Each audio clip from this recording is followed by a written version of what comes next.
Muy buenas tardes a todos y a todas. Estamos acá en una nueva entrevista en Waze y cabe mencionar que Waze desde hoy pasa a ser Waze Moda y Negocios sin dejar su sección de cultura, que estaremos entrevistando a escritores, artistas, actores y mucho, mucho más. Hoy está junto a nosotros un amigo, Julio Portocarrero. Es licenciado en Comunicación Social por la Jesuita Universidad Centroamericana de Nicaragua y que fue confiscada recientemente por el régimen Ortega y Murillo. Fue periodista del diario La Prensa en Nicaragua en su versión impresa y digital, medio actualmente confiscado también por la dictadura de Ortega y Murillo. Es poeta y autor del poemario Memoria Minúscula y ganador del 16 certamen literario conmemorativo a los mártires de la Universidad Centroamericana José Simeón Cañas. Ha publicado poesía en diversas revistas literarias de Centroamérica y participado en mundiales de escritura. En el 2020 fue seleccionado para participar en un laboratorio de novela con el escritor mexicano Celso Santa Juliana. Hizo un discernimiento vocacional con la Compañía de Jesús en Centroamérica, experiencia que constituyó para él una profunda inmersión en la mística ignaciana. Actualmente vive exiliado en Guatemala, en donde se dedica a la comunicación digital y a la escritura. Muchas gracias, Julio, por aceptar esta conversación con Waves. Muchas gracias, Gonzalo. Para mí es un placer poder compartir con vos y con el público chileno y latinoamericano que sin duda va a poder ver esta entrevista. Genial, muchas gracias, Julio. Mira, yo te conocí por redes sociales, por Instagram, a través de tu libro, que después nos vas a comentar sobre María, pero después que mandaste tu biografía, descubrí un mundo, pero totalmente completo, gigantesco, enorme a tu corta edad. Entonces vamos a iniciar de otra forma esta entrevista.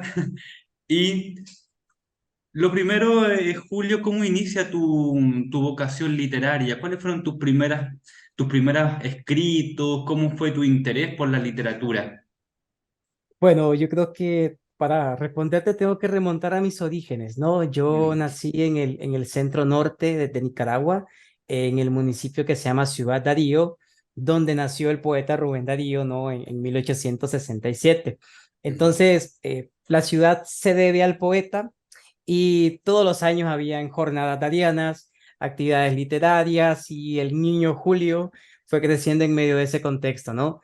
Yo creo que si algo bonito tiene la educación en Nicaragua, bueno, hasta antes del régimen, es que la educación popular era una educación que le daba un valor muy importante a la cultura, a la literatura como tal, ¿no? Entonces creo que he crecido leyendo poesía de Rubén, leyendo a otros poetas contemporáneos, eh, dentro de ellos José Coronel Urtecho, Ernesto Cardenal, por supuesto, y otros autores, ¿no? Entonces creo que ese ha sido mi primer acercamiento con el mundo literario. Creo que la poesía se volvió una costumbre, pero también una forma de poder estar y de sentir el mundo.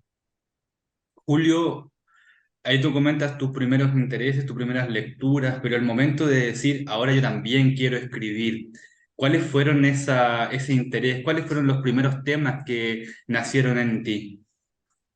Creo que siempre había escrito de adolescente cositas que creo que ya ni las guardo, pero el ejercicio de la escritura había estado conmigo, ¿no? Luego creo que cuando me trasladé a la capital, a Managua, y comencé a estudiar comunicación, comencé a encontrar también, ¿no? En la narrativa una forma diferente de escribir, ¿no? Me ha gustado mucho siempre el ejercicio de la crónica, Mm. escribir sobre la ciudad, lo cotidiano, lo urbanístico, me gusta. Creo que las ciudades son fuente de inspiración siempre y esos han sido mis primeros temas, ¿no? Cómo la gente respira en una ciudad caótica como Managua, que no tiene centro, por ejemplo. Y creo que mi vinculación ha sido con lo urbano, ¿no? Con lo cotidiano, con la vida citadina.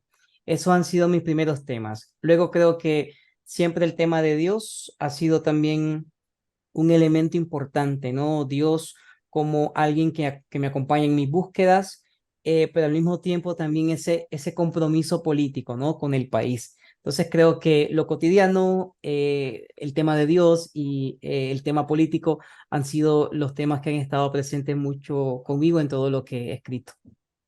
Julio, ¿cuál es tu relación con Dios y esa relación, cómo se plasma en tu escritura? Creo que mi relación con Dios se ha ido no modificando, sino que he tenido diferentes fases, ¿no? Creo que Mm, eh, todos en la vida tenemos una búsqueda, algunos desde el cristianismo, otros desde las demás corrientes religiosas que son tan valiosas y que le aportan tanto a la cultura, y creo que mi relación con Dios ha tenido mucho que ver con quién soy, con el hecho de descubrirme, de aceptarme, de integrarme, y creo que eso ha sido lo que me ha inspirado a poder escribir, ¿no? Creo que a día de hoy tengo una relación con Dios desde el cristianismo, pero es una relación que también está abierta a su presencia en las diferentes tradiciones religiosas, ¿no? Como por ejemplo las de Asia, que tienen tanto, bueno, de las cuales tenemos tanto que aprender y que nutrirnos, ¿no? Entonces yo mm. encuentro a Dios como un ser universal, como un ser que supera las barreras, las ideologías, los dogmas, las culturas, y que está presente acompañando al ser humano en todas sus etapas. Entonces no es una relación conflictiva, sino que es una apertura a conocer sus distintas variantes. Yo creo que todos pasamos por esa relación conflictiva, porque Ya. es necesario el conflicto para poder realmente desenmascarar al Dios que nos hemos creado, Mm. desenmascarar al Dios que nos ha vendido a veces también la religión, para poder encontrarnos realmente con una imagen más transparente y más integradora de Dios. Mm. Julio, bueno, está estos primeros escritos, estos primeros intentos, pero después sigues y empiezas también a participar en concursos, en eventos literarios. Esta etapa de iniciarte como escritor, ¿fue algo circunstancial, planificado? ¿Tú querías ser un escritor? Cuéntanos un poco también esa etapa. Cuando yo decidí estudiar comunicación, la verdad es que yo me miraba en la comunicación desde el periodismo, ¿no? Ya. La verdad es que desde ahí me miraba, y esa fue efectivamente mi primera experiencia laboral en el diario La Prensa en Nicaragua.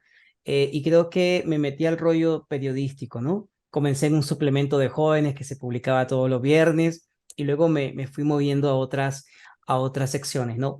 Pero creo que siempre he tenido ese interés en poder contar historias, contar la realidad desde otra perspectiva. Entonces, por ejemplo, creo que siempre he encontrado en la crónica la opción de poder contar de otra forma, ¿no? Yo creo que a veces el periodismo es muy sangriento, ¿verdad? Pero es sangriento porque, como decía Gabriel García Márquez, la realidad es así, ¿no? El periodismo confronta esa realidad, pero creo que también hay otra forma de acercarnos a ella, ¿no? Entonces, creo que el periodismo me llevó también a poder encontrar otras formas de contar esa realidad. Creo que no fue todo decisión, creo que fueron muchas circunstancias las que me llevaron a escribir. Recuerdo con mucho cariño unos talleres de crónicas que se desarrollaban en el Centro Cultural de España, allá en Managua, y que me aportaron tanto, ¿no? A poder pensar narrativamente desde otras perspectivas. Luego sí, creo que me fui metiendo al tema de participar en concursos. Creo que también comencé a explorar el tema de la poesía, que ya estaba conmigo, pero siempre existe como el miedo, ¿no? Bueno, en realidad esto que escribí es poesía, en realidad responde a la intencionalidad de la poesía o no, pero creo que de eso se trata también, de ir tanteando. Y aunque uno participa en concursos y certámenes y no siempre ganas ni siquiera una mención, pero creo que es valioso el hecho de dejarte leer por otros y darte la posibilidad también de compartirte, ¿no? Y de exponer los temas que a vos te pueden interesar. Mencionabas también tu acercamiento a la política. ¿Cómo fue ese acercamiento? ¿Fue durante tu carrera universitaria o posterior? ¿O no ha existido un acercamiento político propiamente a través de partidos, sino más bien de forma independiente? Cuéntanos eso, esa etapa también. Ha sido de forma independiente, ¿no? Y yo ubico este compromiso con la historia reciente de Nicaragua, ¿no? Ortega asume el poder en unas elecciones nada transparentes en el año 2006, asume el poder en el 2007. Yo ingreso tiempo después a la universidad en Managua, ¿verdad? El corazón de todo el quehacer político del país. Y creo que me fui involucrando, ¿no? Poco a poco, desde la universidad donde estudiaba, ¿no? Participando en manifestaciones, en seminarios, en actividades que invitaban a reflexionar sobre el curso que el país estuvo llevando. Estaba llevando. Creo que mi compromiso más político se da en el año 2018, cuando comenzaron las manifestaciones en contra del régimen. Tuve una participación muy activa en las distintas movilizaciones que se hicieron en Managua, y que a día de hoy pues mantienen el país todavía en zozobra, ¿no? Creo que la situación de 2018 se ha extendido y a día de hoy pues ante el mundo del régimen de Ortega está descubierto, ya nadie tiene dudas sobre lo que pasa en Nicaragua, y justamente por mi compromiso en todas esas manifestaciones, por mis compromisos también en la escritura de muchos artículos de opinión y por la denuncia que había hecho en redes sociales, pues es como pues tuve que exiliarme, ¿no? En el 2018, y desde entonces pues no he podido regresar, pero desde la distancia y desde los diferentes lugares que he estado en los últimos 5 años, pues siempre me he esforzado por alzar la voz y seguir insistiendo sobre el tema de Nicaragua. Mm. Tuve la oportunidad de trabajar durante unos años sobre exilio y asilo político en Chile y justo se está conmemorando los 50 años del golpe. Y se ha hablado mucho sobre el exilio político de los chilenos a distintos países de Latinoamérica en los años 73 y en adelante. ¿Cómo es la vida de un exiliado de este 2023, Julio? ¿Cómo lo has experimentado tú? ¿Cómo lo has vivido? ¿Y cómo lo has podido visualizar con tus otros compañeros o amigas? ¿O que te fuiste haciendo amistad en el camino? Yo creo que es una pregunta muy, muy compleja, ¿no? Porque Mm. es una experiencia también integral. Sí hay un tema que me gustaría abordar más que los demás temas. Yo creo que es el hecho del desconocimiento que al comienzo existía, ¿no? Sobre la situación de Nicaragua. Mm. Muchos pensaban que simplemente eh, habían sido manifestaciones, pero desconocían las violaciones de derechos humanos que el régimen estaba haciendo, la persecución contra periodistas, la confiscación de todo aquello que representara en Nicaragua un espacio para la libertad y para el ejercicio de los derechos humanos como tal. Entonces creo que esa ha sido la primera experiencia, la desinformación, ¿no? Que existe incluso en países cercanos como Guatemala. Creo que también ha sido una situación a nivel de salud mental muy difícil. Creo que hoy sí nos atrevemos a hablar de salud mental, sí nos atrevemos a decir de que no nos ha afectado sobremanera a nivel de salud mental. Mm. En Nicaragua han sido muchísimos los jóvenes eh, que se han suicidado por la situación política y que ya no pudieron salir del país. Y creo que mi experiencia ha sido la de ir día a día, ¿no? El domingo me junté con unos amigos nicaragüenses acá, el sábado, perdón, y hablábamos de que cuando salimos del país, salimos con una mochila y en la mente el deseo de volver en 3 meses. Y yo Mm. decía, yo decía que volvería en 3 meses. Y me decía mi amigo, yo también decía que 3 meses. Y la verdad es que no, hoy llevamos 5 años fuera y nos ha tocado poder entender que en algún momento también hemos tenido que poner a un lado el tema de Nicaragua porque duele mucho y decir, país mío, te quiero, pero mira, ahorita me voy a hacer un alto de voz y de todo lo que constituye esta lucha para poder pensar en mí, ¿no? Porque Mm. creo que es importante también pensar en nosotros. Mm. Eh, Hay una frase que me dijo un chico de 19 años que se tuvo que exiliar en Costa Rica, nicaragüense, y me decía, Julio, yo siento que cada vez que lucho por mi sueño aquí en Costa Rica, estoy derribando al régimen.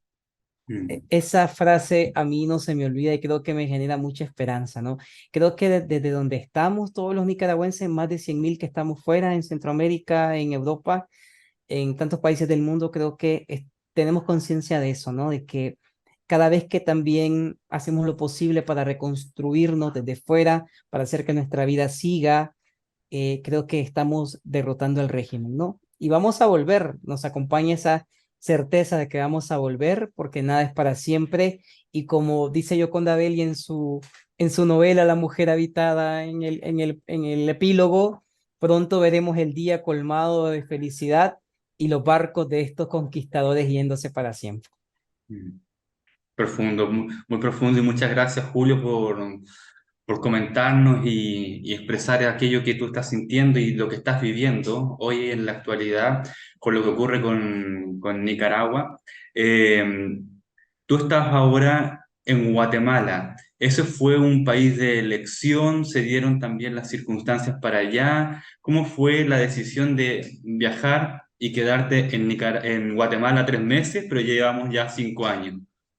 Sí, fíjate que fue interesante. Yo me encontraba en Managua cuando sucedieron algunos acontecimientos en mi pueblo Ya. y fíjate que, bueno, no había de otra, tenía que salir fuera del país y dije, bueno, salí en septiembre del 2018, hace casi ya 5 años, y dije, bueno, me voy y vuelvo en 3 meses.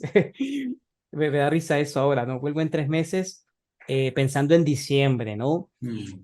Del 2018, pero me moví a El Salvador, no me vine a Guatemala. Me moví a El Salvador, que en ese momento estaba experimentando también la transición entre el gobierno de izquierda de Sánchez Serén hacia el gobierno de Nayib Bukele, ¿no? Estamos hablando del año 2018-2019. Cuando llegué a El Salvador, no encontré las circunstancias adecuadas para presentarme como una persona perseguida política, ¿no? Estaba Ya. todavía el régimen izquierda, por decirlo así, que eran muy cercanos con Ortega y que hoy están allá en Nicaragua, ¿verdad? Luego Ujú. de que Bukele los haya perseguido políticamente. Pero en El Salvador me quedé 3 meses, luego me moví a Honduras un poco y al final dije, no, la verdad es que Nicaragua, creo que ingenuamente en el 2018 teníamos la idea de que el régimen iba a caer pronto, pero la verdad es que no ha sido así, ¿no? Entonces creo que esa ingenuidad se nos quitó, se me quitó y dije, no, la verdad es que tengo que buscar qué hacer porque allá no puedo volver atrás y la situación se fue volviendo mucho más crítica en cuanto a persecución.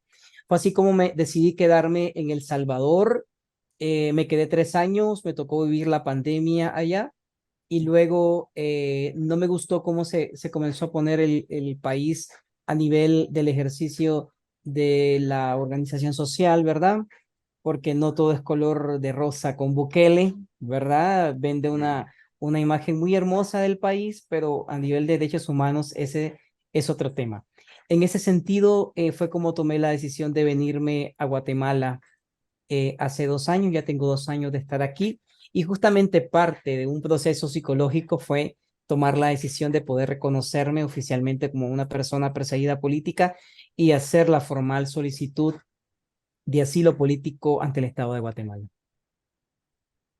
Tremendo recorrido, Julio, y en estos momentos que ya 2 años en Guatemala, ya más o menos establecido, se han ido ordenando las cosas un poco para ti. ¿Cómo ha sido la resistencia con lo que está ocurriendo en Nicaragua a través de los medios? ¿Se sigue todavía trabajando con eso o has tomado un tiempo de descanso? Creo que los tiempos de descanso son necesarios siempre, ¿no? Creo que hay un momento en el que toda esta realidad que duele se vuelve terrible, ¿verdad? Y necesitamos Mm. descansar también. Pero en ningún momento creo que he perdido ese vínculo también, ¿no? De asistir a actividades. Yo creo que en mi caso ha determinado un papel muy importante ese vínculo con las diferentes comunidades de nicaragüenses de los países en los que he estado. Creo que han sido círculos de apoyo emocional, moral muy grande y creo que eso es lo que mantiene viva la lucha, ¿no? Creo que eso ha sido muy valioso. Luego, creo que creo que también todas estas actividades han ido cambiando. Hoy ya no hablamos tanto de hacer manifestaciones, creo que hoy estamos viendo cómo acompañarnos en los procesos que llevamos desde una mirada a veces artística también, ¿no? Eso es algo que creo que ha ido cambiando y que creo que es necesario. Eh, Luego comentarte también de que la situación en la región centroamericana no es una situación diferente a la de Nicaragua, ¿no? Creo que cada país de Centroamérica tiene sus propias dificultades. Ahorita Guatemala está atravesando también una situación de mucha inestabilidad. por las recientes elecciones que pasaron, y pues no sabemos todavía, ¿no? Cómo se va a ir desarrollando en los siguientes meses este cambio de gobierno, ¿no? Todavía estamos ahí observando mucho. Eh, y pues en definitiva, acá estamos en el país, ¿no? Creo que hay mucha solidaridad a nivel centroamericano, a nivel latinoamericano. Creo que nos sentimos muy agradecidos con muchísimos gobiernos de Latinoamérica que siguen prestando espacios en actividades internacionales para poder exponer el tema de Nicaragua. ¿Cuál es el rol que ha tenido la literatura en este periodo, Julio? ¿Ha sido un salvador para ti la lectura de algunos textos? Sí, creo que la lectura y la propia escritura de cosas que a veces uno ni comparte ni publica, creo que ha sido Claro.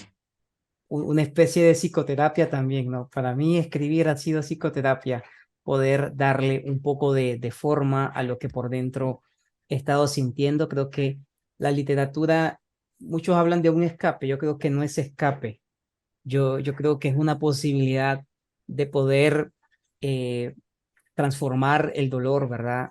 Las esperanzas, las luchas, los anhelos más profundos en algo hermoso, ¿no? Creo que también la situación de Nicaragua se ha prestado, como también se prestó para la situación de Chile hace 50 años, para reinventar la cultura, para reinventar lo artístico también, para conectar con las raíces identitarias de nosotros los nicaragüenses.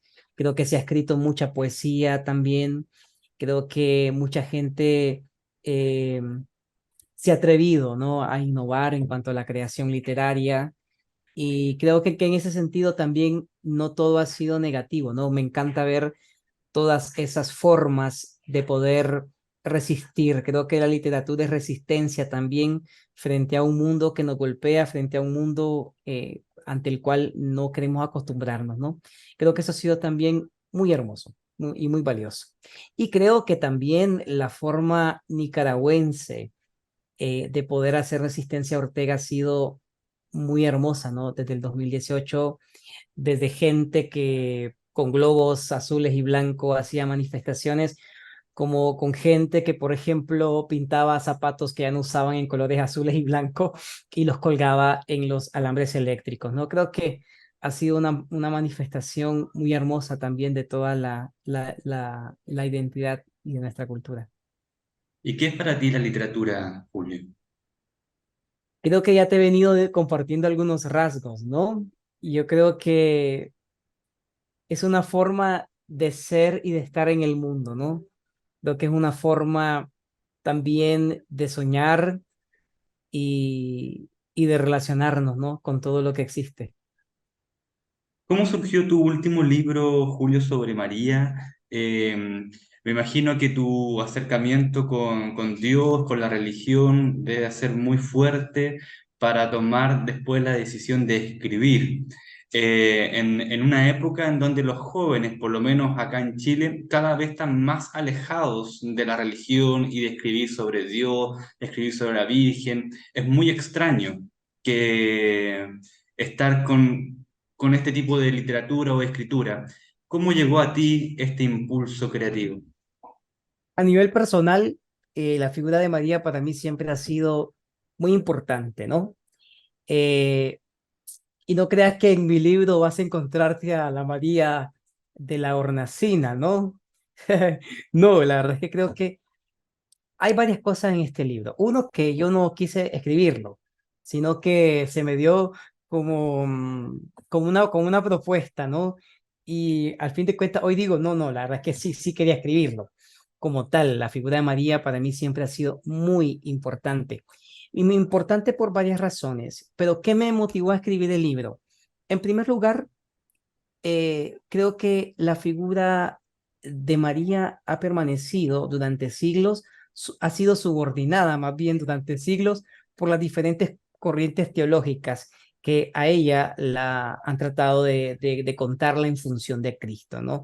Y creo que ese ha sido un gran error, porque la teología a veces ha desdibujado esa verdadera figura de María como una mujer común y corriente que tuvo su propia experiencia de fe, una mujer muy tenaz, del siglo I de nuestra era, sin conexión a Wi-Fi por aquel entonces, pero con el corazón abierto, ¿no? A esa imagen transparente y siempre dinámica de Dios. Entonces creo que eso me motivó. Me motivó también el tema de la mujer. Creo que a nivel de la Iglesia Católica estamos atravesando un momento histórico muy importante en el que la mujer debe de asumir un papel importantísimo, como también otros sectores de la iglesia, ¿no?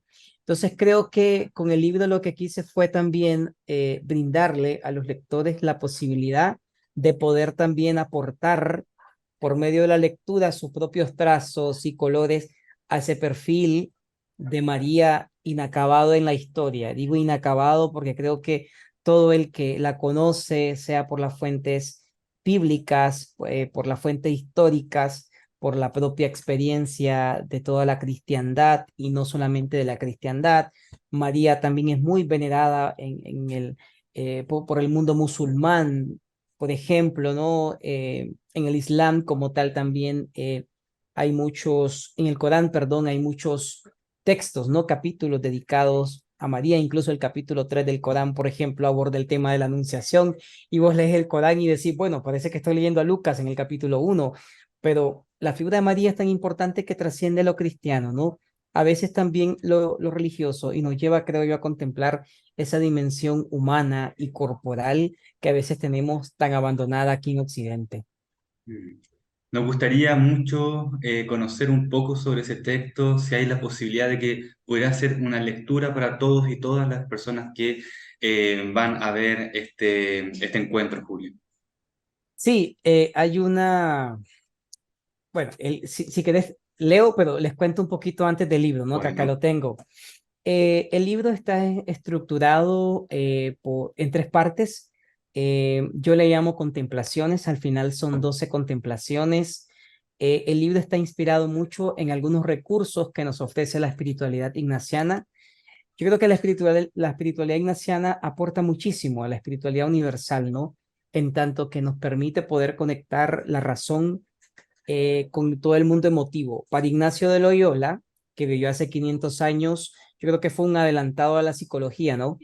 Ignacio tenía una sensibilidad muy grande y también descubrió de que nuestros sentidos son puente de entrada para el conocimiento. Es posible también por medio de los sentidos poder encontrarnos y entrar en comunicación con Dios, ¿no? Y esto no es algo nuevo. El tema de los sentidos está tan presente en las diferentes religiones.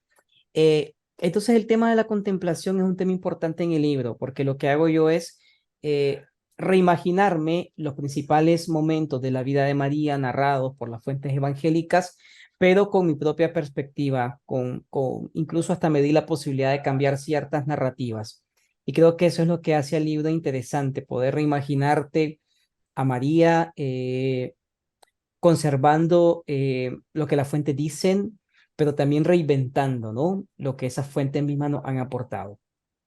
Entonces, lo que el libro hace es colocarte ahí en Nazaret, es colocarte en Caná, es poder sentir que caminas con ella, que tenés miedo por ella, por lo que no conoces, pero, pero creo que también es interesante cómo también nuestra propia historia de búsqueda se entrelaza con la de ella, ¿verdad? Vos y yo, Gonzalo, jamás vamos a ser visitados por ángeles, seguramente, como, como dice Lucas, que María fue visitada en la Anunciación, pero sí a lo mejor en algún momento de nuestra vida vamos a sentir profundamente algo especial, ¿no? Que eso también va a ser para nosotros una anunciación.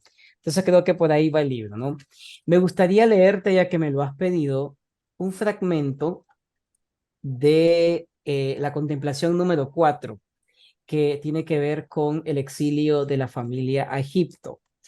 Y antes de leerlo, me gustaría decir de que a veces, frente a esto que pasó, ¿no? La familia que tuvo que exiliarse en Egipto, no sabemos si fue histórico, pero tiene un gran significado, ¿no? Para la cristiandad.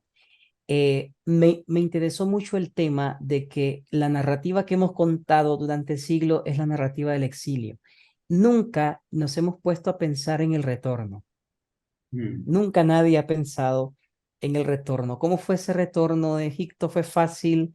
¿Qué circunstancias políticas y de seguridad habían para que volvieran a Nazaret?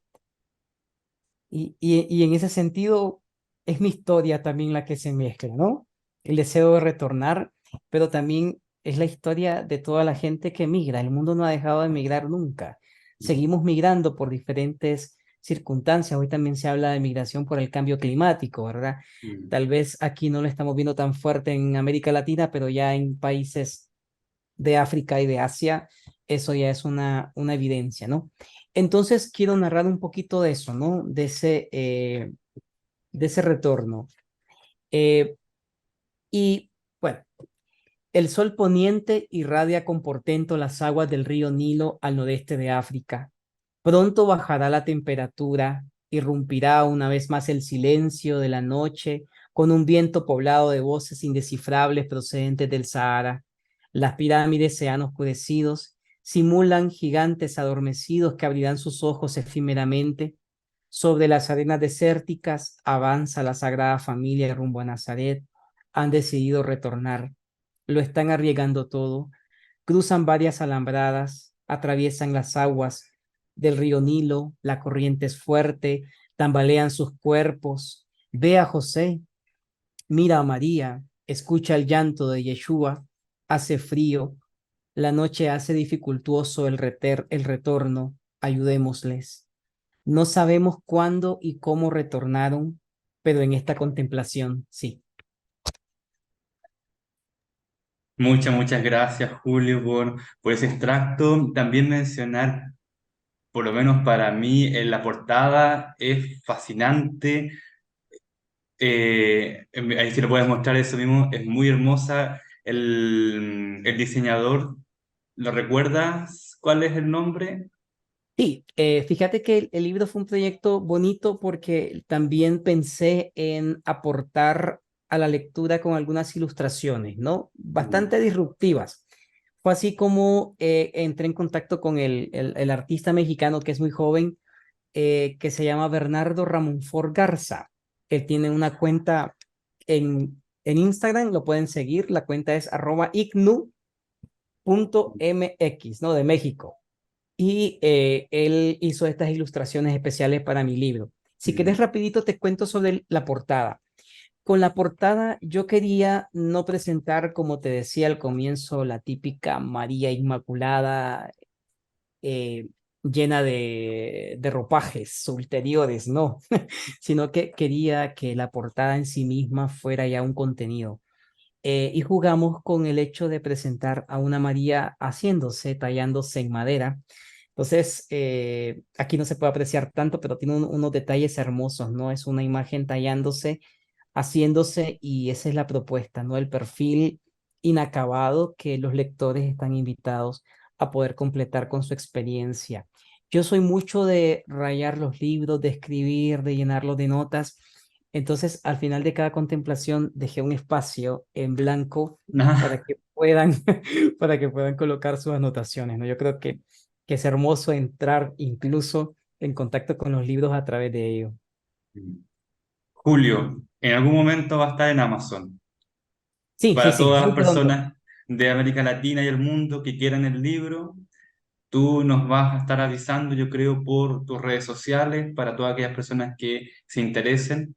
Eh, ¿Y qué es lo que se viene pronto para Julio a nivel de escritura, antes de marcharnos? Fíjate que en los meses más difíciles del confinamiento en la pandemia que pasé en El Salvador, escribí, tuve un desahogo emocional y estuve escribiendo en esos meses de confinamiento, ¿no? Escribí un texto eh, que se llama Memoria Minúscula. Es una serie de poemas que son mis recuerdos, ¿no? Del año 2018 allá en Nicaragua, en todo lo que despertó. Entonces creo que tengo intención de volver a esos textos y de editarlos, a ver qué Mm. sale. Creo que eso es algo hermoso también de la literatura, ¿no? Yo creo que a veces uno ha publicado cosas, pero con el tiempo decir, bueno, la verdad es que ya no me gustaría decir esto, lo voy a reeditar, ¿no? Entonces creo que tengo intenciones de editar eso que escribí en el 2018. Tengo también el interés de seguir escribiendo otras cosas. Hay temas que me interesa mucho el tema del cuerpo y visto también desde una mirada masculina. Creo que el machismo incluso nos ha robado la posibilidad de explorar el cuerpo del hombre y poder hacer muchísima reflexión desde ahí, ¿no? Entonces, creo que tengo esos temas de interés de momento. Te agradezco mucho, Julio, por esta conversación para conocer un poco más de lo que ocurre en Nicaragua, lo que ocurre contigo como escritor, lo que has escrito y lo que viene. Así que espero que tengamos una oportunidad también de conocernos en persona cuando vengas para Chile. Ahí contaste que quizás venías hacia el sur, Sí, quizás y nos topemos acá en Santiago de Chile y podamos conversar un poco más y también para que podamos mencionar sobre tus próximos libros. Muchas gracias, Julio, acá en Waves Moda y Negocios, sección de cultura. muchas gracias, Gonzalo. Un fuerte abrazo. Nos vemos, que estén muy bien, muy buenas noches. Gracias.